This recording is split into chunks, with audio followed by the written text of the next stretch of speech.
because you will stay na ako'y mabuti at ako'y maliligtas. But yung kaligtasan, hindi dahil sa pagiging mabuting tao natin. Nakikita ng Lord yun yung pagiging mabuti natin. Kaya hindi siya pumayag na hindi tayo makakilala, hindi tayo makakilala. No? Pero maliligtas tayo dahil sa kabutihan ng Diyos. Kasi kung ang basihan lang is yung mabubuting gawa, maraming masasabi si Pacquiao sa Diyos. Marami siyang ginawang mabuti, nagbigay siya ng pera. Di ba? Marami siyang masasabi sa Diyos. Amen. So nakikita natin, ang pintuan, ang susi ng pintuan ng langit. Dito, halimbawa, itong buong plot na ito, bigay sa inyo ni Bro Mike yung susi. No? At sabihin, Ken, James, pakibuksan niya yung main door. Mabuksan nyo kaya? Hindi, kahit nag-aano pa yung karugtog, di ba? Unless na ibigay nyo yung tamang susi. Tama? At yung tamang susi ng pintuan ng langit ay ang Panginoon Jesucristo. Yung pananampalataya nyo natin sa Panginoon Jesucristo. Walang ibang binigay sa silong ng langit na higit natin ikaliligtas kung hindi sa pangalan ng Panginoon Jesucristo. Amen. Make sense ba yung sinishare ko sa inyo? Kasi minsan, naging Kristiyano tayo, pero hindi natin napangapitan yung salita ng Panginoon. Yung ninanais niyang matanggap natin. Yung assurance of salvation. Kristiyano na tayo nun, pero hindi pa tayo nakasigurado. Dalawa lang yan. Langit o impyerno. Kapag hindi tayo nakasigurado na sa langit tayo mapupunta, saan tayo mapupunta? Impyerno yan. Diba? But gustong ipaunawa ng Panginoon at pangapitan niya yung assurance of salvation, yung naganap doon sa cross ng Calvario na divine exchange, na dapat tayo yun naroon. Pero dahil sobrang mahal tayo ng Diyos, tinubos niya tayo ng kanyang banal. Ngayon hindi ko kayo pinipili, pero naunawaan niyo, binabahagi ko sa inyo. Base sa inyong naunawaan at sa inaano sa inyo ng Lord sa inyong puso, tanungin ko lang kayo, no? Kasi sabi doon, if you declare with your mouth, sabi ng Romans 10, if you declare with your mouth that Jesus is Lord and believe in your heart that God raised Him from death, you will be saved. Kaya mahalaga yan, yung manggagaling sa ating bibig. The same mouth na ginagamit natin sa pagpupuri ng Panginoon. Kung tinatanggap niyo ang Panginoon Jesucristo bilang Diyos at sariling tagapagligtas sa inyong buhay. Amen. Amen. Amen. So madaling sabihin amen. Kasi assurance yung binibigay, assurance of salvation kahit sino tatanggapin niya. Pero may tinatawag na lordship. Ano yung lordship? Yung sa trono ng puso mo, tayo yung nakaupo eh. Kung ano yung gusto natin gawin, yun yung nasusunod. Tama? Minsan gusto natin magsabi ng hindi maganda, nagsasabi tayo. Kasi tayo yung nakaandun sa trono ng puso natin. Once na tinanggap mo ang Panginoon Jesucristo, bababa ka dyan. At hahayaan mo siya yung umupo sa trono ng puso. Kaya niyo bang gawin yun? Amen. Praise the Lord. Amen. Praise the Lord dahil yung puso nyo ay nakikita ng Lord, no? Kung paano nyo ninanais na ang Diyos ang siyang manguna sa buhay nyo. And isa sa sinisigurado ko, no? Not me, but the words of God, na hindi niya tayo dadalhin sa kadiliman. Diba hinangon niya tayo sa kadiliman? Binrod niya tayo sa kaliwanagan, sa kagilad-ilalas. Hinahon niya tayo. Higit sa lahat, yung makasama niya tayo sa kanyang kaharian doon sa langit. Amen. So yun yung assurance of salvation na nais matanggap ng Panginoon Jesucristo. Yung pagsabi niyong amen, tinatanggap ko ang Panginoon Jesucristo. Hindi basta-basta yan. Tignan natin. May Bible kayo? Diyan sa phone niyo? Meron? Buksan niyo nga sa sa John 6:47.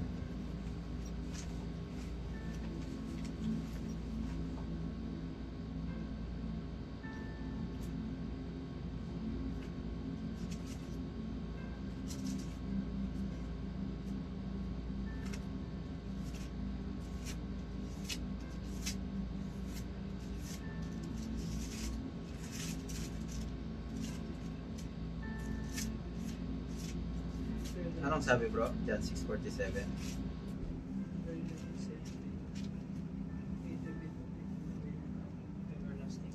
Narinig mo bro, sabi niya, very truly I say to you, whoever believes have an eternal life. Yung pagsabi niyo ng amen, naniwala kayo at nanampalataya kayo sa Panginoon sa Kristo. Ano yung pinangako niya?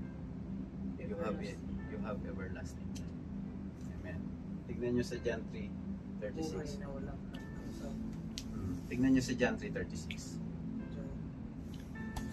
3:36. Ayun, meron. Ano pala si Bro? Oo. Ito bro, sa Ayan, inyo. ayan, kita bro. Bro James. Yan. Hmm.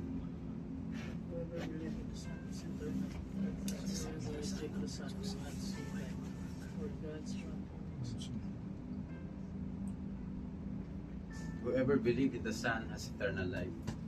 Amen. Di ba naniwala kayo sa Panginoon sa Kristo? Amen. Sinasabi niya meron kayong eternal life. But whoever reject the Son will not see life. For God shall remain on them. Nakakatakot ano? Pero napakagandang pangako ng Panginoon. Whoever believes in the Son has eternal life. Actually, kung titignan natin sa Matthew 7:21, sabi niya, hindi lahat ng tumatawag ng Panginoon maliligtas. Kung hindi ang sumusunod lang sa kalooban ng Ama. Not everyone who say to me, Lord, Lord, Lord, will enter the kingdom of heaven, but only the one who does the will of my Father who is in heaven. Tignan mo po sa John 3:16. Ano raw, kung sino lang raw sumusunod sa kalooban ng Ama, no? Ano bang kalooban ng Ama? John 3:16.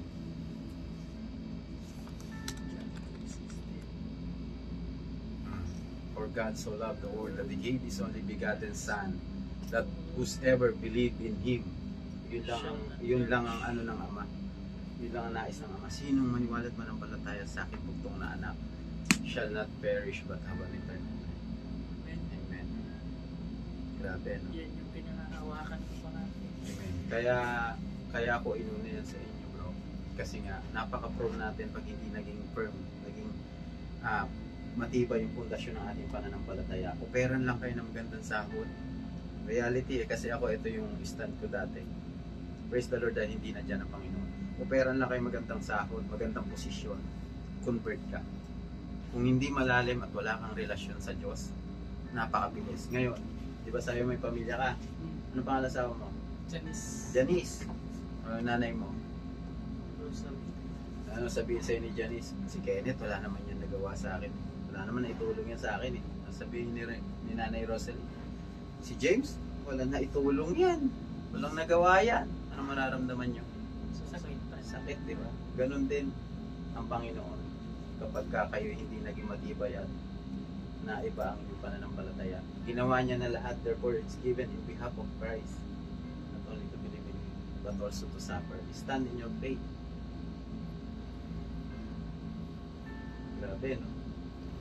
At marami pang ituturo ang Panginoon. May nabasa ako pala kanina sa Facebook, may post kabayan. Nahinang tulong ba? Sa Jisyong. 1 year na daw siya. Kasama niya. Siya isang bahay. Dito Saudi. Sinabihan siya ng amo niya. Kung mag-convert ka, may kapalit pang ganun ba?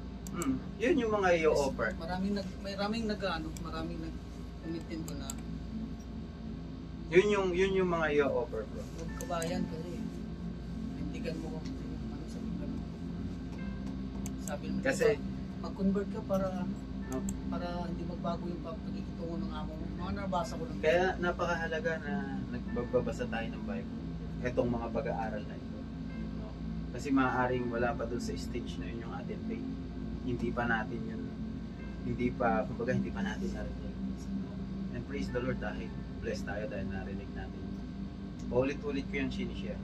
Yan ang simula ko share. Kasi yan ang sinasabi nga, yan yung pinaka-entrance para ma-enjoy mo yung nais ng Panginoon. Like sa isang park, inano mo na yung ticket, enjoy mo na yung ride. And the kingdom of heaven, ang susi, ay ang pananampalataya sa Panginoon sa Kristo. Walang kahit na anong relihiyon, walang kahit na sinong tao makakapagligtas sa atin. Tandaan natin, nung dun sa Garden of Eden, nung nagkasalat si Eva at si Adan sa Diyos, hindi relihiyon na nawala, kung hindi relasyon sa Diyos.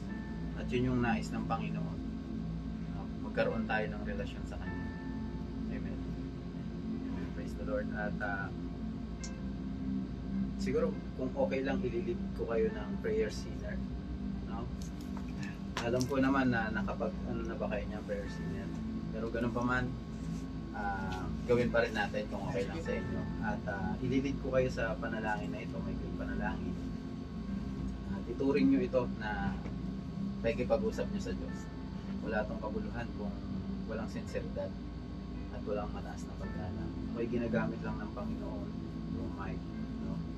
Na maipahayag yung kanyang kabutihan, no? At kung ano man yung binabahagi namin sa inyo, ito yung tinanggap namin sa Diyos. Gaano kami makasalanan sa paghingi ng kapatawaran. Hindi na sinabi, oh Michael, Richard, ayusin niyo muna yung mga kasalanan niyo bago kayo lumapit sa akin. Hindi. Tinanggap niya tayo ng buo. No? At, amen, sige. Siguro, bago pa invite rin natin si Brad Mike sa business today Amen. na yan, nagina siya. Na siya na kasi siya ay pauwi na. So, habang may tingnan ko yung pagkain niya, kung dami may nauna ko ng isa. Kung excited ka sa mga pasalubong na ito na alam mo na siguro hindi ako na hindi mo isang taon mauubos yan. Yung bitbit mo kaya na kaligtasan na inaabot na libre lang. Yan, binigay mo.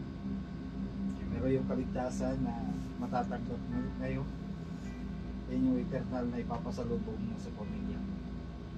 Kaya part of the prayer of Brother Richard is i-invite ka to come again to God. I believe na hindi ka titignan kung ano yung mga nagawa. Kasi ang Diyos ay napagmahal. Yung tunay na pagmamahal, hindi ito yung yes, nagbibigay tayo ng mga pasalubong. But yung tunay na pagmamahal na nagmumula sa Panginoon is yung pagbabahagi ng kanyang salita. Gusto ng Panginoon lahat tayo maligtas. At hindi aksidente na narito tayo. Hindi aksidente na nandito si Bro Mike. Kung hindi, may nais ang Panginoon. Kung ano man yung natanggap natin sa Lord, bahagi natin sa ating mga kasama. Okay? Yun ang pag-ibig mula sa Panginoon. Marami tayong mga mahal sa buhay na nangangailangan ng salita ng Diyos. Sabi nga, sino magpapahayag? Paano sila magkakaroon ng pananampalataya kung walang magpapahayag ng magandang balita? Amen. Paulin natin lahat yun. Lagi sa puso natin. Lagi natin pangaral sa ating mga kasama. Amen. Let's pray for prayer sinner and pray tayo. Amen.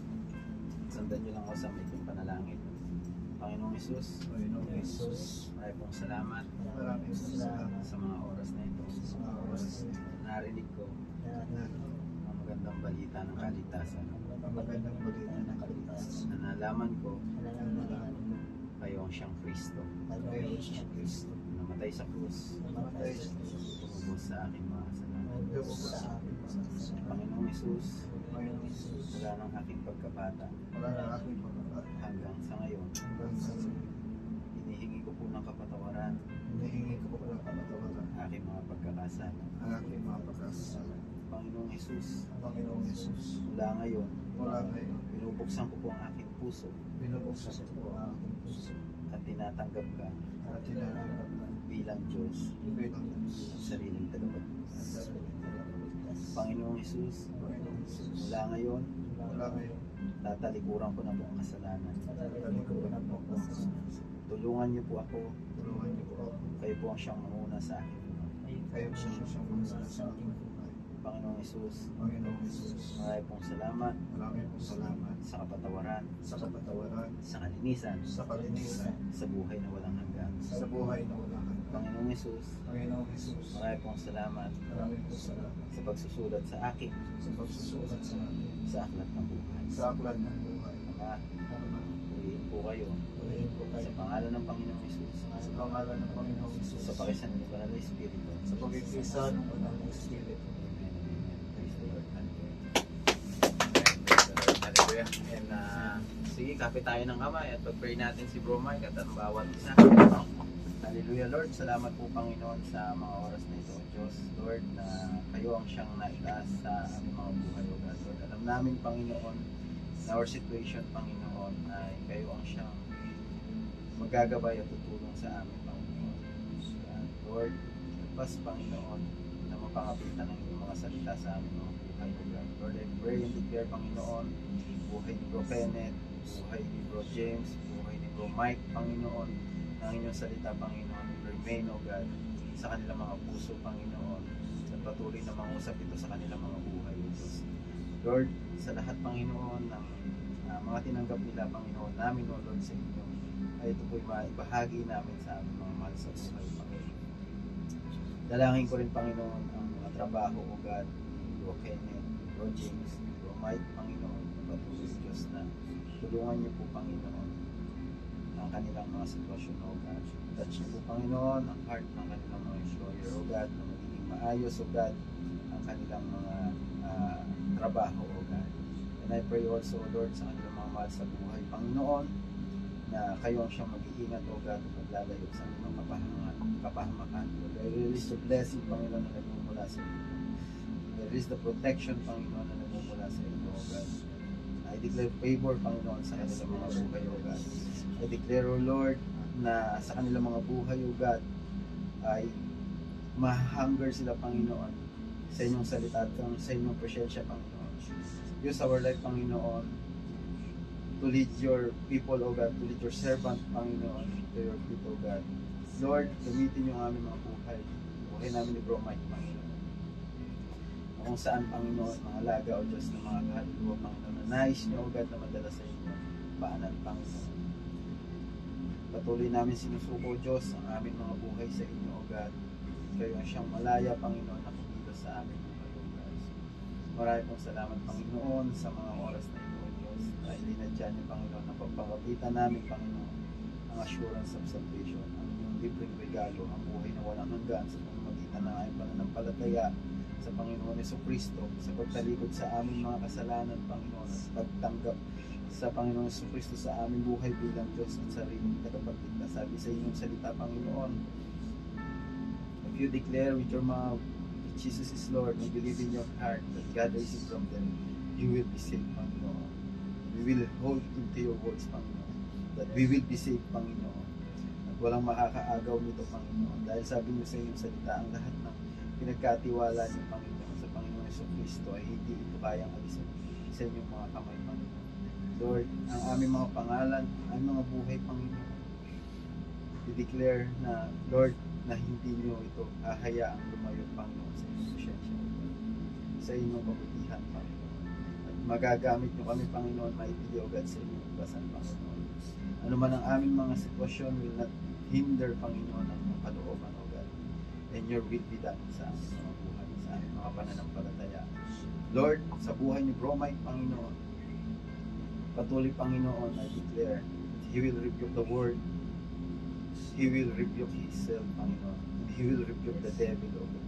And your words, Panginoon, and your presence, Panginoon, will manifest sa kanyang buhay, O God. At sa kanyang buong pamilya, Panginoon, your glory will see, O God, kung paano, Panginoon, ginawa niya sa kanyang buhay, Panginoon. Lord, ano na hindi ito aksidente, Panginoon, pag may nais kayong maganap, O God. Na lahat kami, Panginoon, mapalapit sa inyo. At lahat kami, Panginoon, isuko namin ang buhay namin sa inyo, Panginoon. Namin, Panginoon, kung gaano kahalaga, O God, sa inyo ang aming mga kaluluwa, Panginoon. Dahil sabi ng inyong salita, O God, sa isang makasalanan na tunay na nagsisi, libu-libong anghel na nagdiriwang, O God. Dahil alam ng mga anghel kung gaano kahirap mapunta sa impyerno. And we declare, Panginoon, all of us, O Lord, will enter the kingdom of heaven.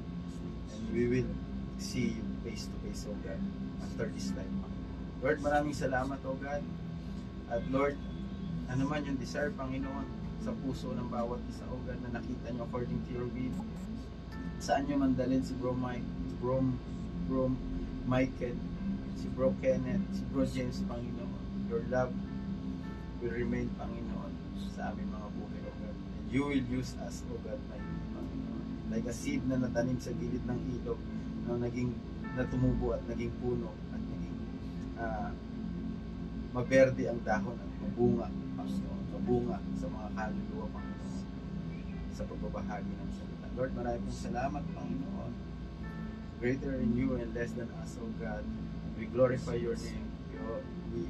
We Praise your name, O God. Father, this is our prayer through your Son, Jesus Christ, to the guidance, the power of the Holy Spirit, and all the breath and the state of God we say, Amen and Amen. Praise the Lord. Amen. Praise the Lord. So, maraming salamat. God bless you. Amen. So, fine. Thank you. Again. Thanks. So, Siguro konti pa, no? Yung pinapaalala sa akin ng salita ng Panginoon, yung Matthew 6:33. But seek ye first the kingdom of God and His righteousness, and all things shall be added unto you. No? Yung purpose natin, yung purpose ng Panginoon sa ating buhay, like yung tree, nasa ground, to live. Yung fish, nasa tubig, to live. Yung mga ibon, pat sa kalawakan, to live. Tayo, we are created by God to live with His presence. Kung wala ang Lord sa atin, we are dead. Amen. At yung purpose na yon, yes, favor ng Lord na nagtatrabaho tayo. But seek ye first the kingdom of God and His righteousness, and all things shall be added unto you. Ngayon lang yan. Pinaprocess lang ng Lord lahat. Believe. No? At the end, makikita nyo gano'ng kabuti ang Panginoon. Preparation lahat ng ito. No? Amen. Praise the Lord, and as always, sabi ko sa kanya na ito lang yung naging desisyon ko na hindi ko nagsisiya. Amen.